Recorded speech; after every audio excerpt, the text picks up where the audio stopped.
My guest is Bea Dupuis, chair of this year's Kingston Pride Week. I am so glad you're here. Thank you for having me. I'm excited to be here. Because it's always so darn much fun. Yeah. Having a Pride Week is so much fun. The energy level, it's a riot. It absolutely is. Rainbows and sparkles, cheers, music. It's fantastic. It's positive and it's great fun. It's great fun.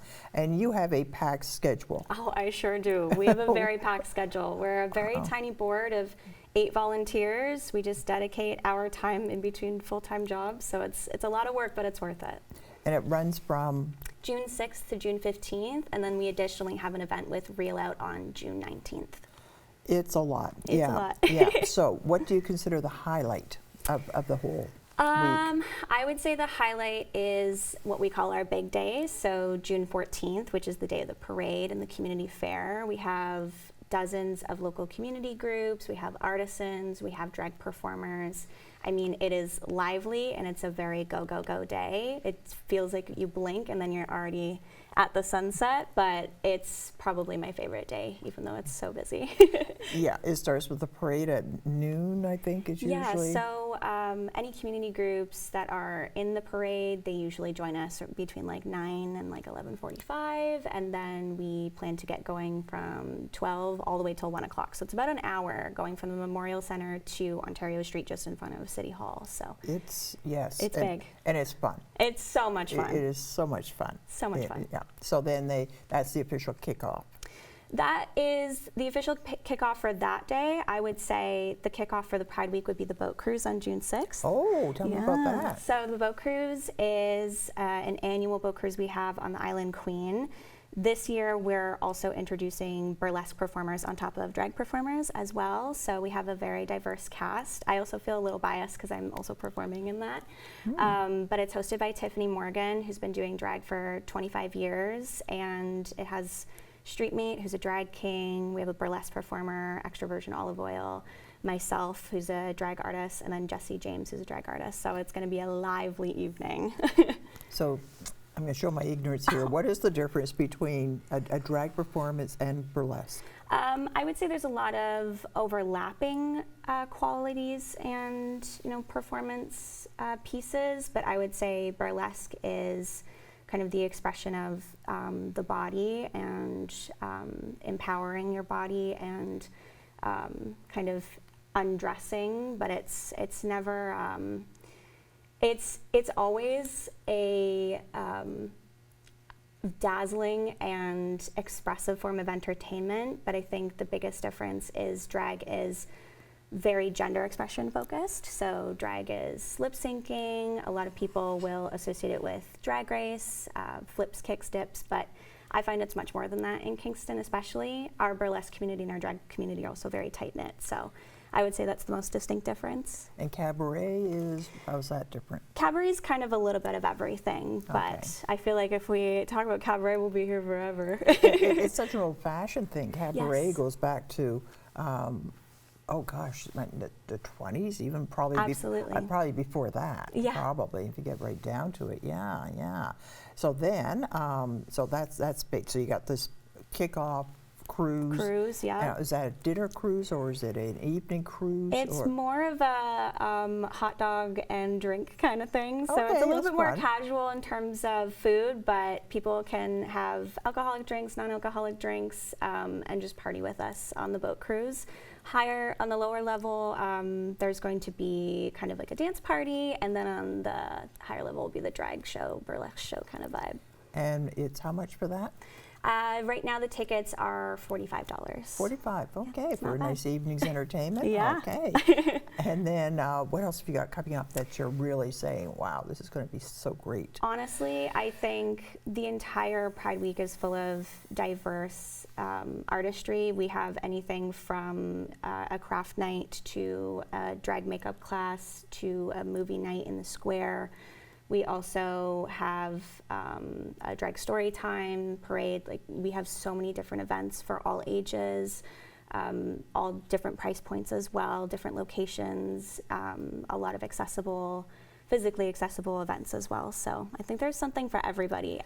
And if there isn't, honestly, the community puts on a ton of events throughout the month too. So even if you don't find it during Pride Week, we have a very passionate community who does so many events. Yeah, even the screening room is running a movie that is on that theme, and there's all kinds of stuff going on. Absolutely. The gay community is it 10% or 20% of the? I'm trying to. I have heard the statistic. I can't remember. Is it 10 or 20% is something other than hetero? Put it that way. I wouldn't know the specific percentages, but I'm fairly certain in 2022 there was a census done on Kingston, and I'm fairly certain that we were labeled as the most gender diverse city in Ontario, if not Canada. So we actually have a lot of gender diverse individuals, a lot of transgender individuals, but I think we have a mix of a little bit of everything, to be honest. It's interesting because it's a medium, it's a big enough city, but there's certainly bigger cities, and we're talking percentages here. Yes, absolutely. So why do you think that is? Why do I think it's so diverse? Kingston in particular has such a diverse. I just find it curious. Yeah. Absolutely. Yeah. I mean, I would say that Kingston is a very wonderful middle ground between the busyness of Toronto and Ottawa. I would also say it's more of a calm city, but I think Kingston has always had artistic roots. So I think a lot of artisans gravitate towards here. I think Kingston also just has a lot of opportunities for people that want something diverse but also calm, because Toronto is so busy, so bustling, so go, go, go. So I think Kingston is just very welcoming and very artistic. So over the years, what has changed in your community? In my community, they say it gets better. I've heard that. Is that true? I would say in some aspects it has, in others it hasn't. I would say just in a general sense, not even just isolated to the Kingston community, hate crimes and legislation passed against our community as at an all-time high, especially in the States. So I think there are lots of things to celebrate. There's, like I said, lots of diversity, lots of artistry, lots of very passionate individuals, but we also still have to keep fighting for our rights and continue the fight that was started, back when there was the AIDS epidemic and, even farther back than that. I think every day there's new things to celebrate, but there's also more people to fight for and more causes to fight for. And I would think that it also making it more comfortable for people to express who they are and not be hiding. I had a friend who was a school teacher. He's long retired now, but you can imagine. Oh my gosh, yeah. Yes, a public school teacher who was gay, and what he went through to hide that. Yeah.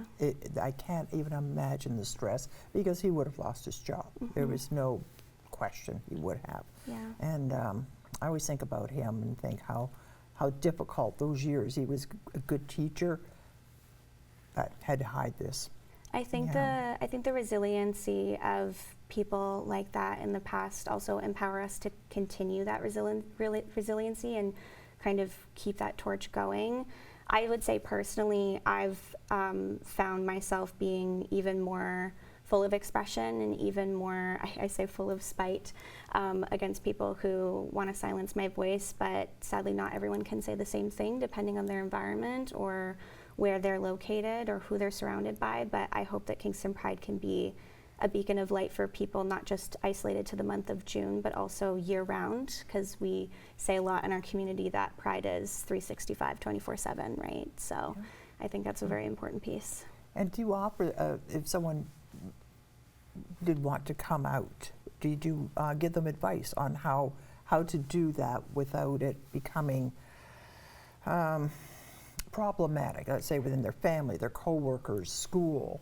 I would say to do what's best for them. As someone who grew up in a troubled home, I know how difficult it is to come out when it feels unsafe. But if it ever does feel safe, I would say just immersing yourself in the community. I think we have wonderful community groups who can provide support. We have groups like Trans Family Kingston, Beyond the Binary. We have Trellis, HIV Community Care, Kingston Pride, Relo. I mean, there are so many groups, and that's not even all of them, that provide support and love and care for those who are in a difficult situation. So I think even if we cannot provide directly the resources they're looking for, as Kingston Pride, we can definitely point them in the right direction. Good to know. Absolutely good to know. So you, the one that caught my attention was the makeup, how to dress. Yes. And because I've gone to drag shows, and I look and I say, oh, women don't bother with that. I mean, are you kidding me? Must take, how long does it take to put themselves together? For me personally, because I am a drag performer, just the makeup, it normally takes me about 2 hours. 2 hours? Yeah, but I know my friend Rowena, who's been interviewed here before, it takes her 30 minutes, so I think it just depends on kind of the style you're looking for, but yeah, it takes me about 2 hours. But you can learn how to do this. Yes, I'm teaching it, the makeup class, so it's really exciting. And I'm thinking I could use a few tips on how you camouflage and all that. So I just may show up and take you. You should. I'll paint you like a drag performer. We'll go crazy, big brows like Divine. We'll do big brows. So I just may take you up on that. Absolutely. We'll send a camera along just for fun. Why not? Why not? So, if people want to know more about Kingston Pride and all the things you've got coming up, where can they do that? They can go to our website, www.kingstonpride.ca, our Instagram, kingston.pride, or our Facebook at just Kingston Pride. Sounds terrific. Thanks so much for coming in today. Thank you for having me. It's been a pleasure.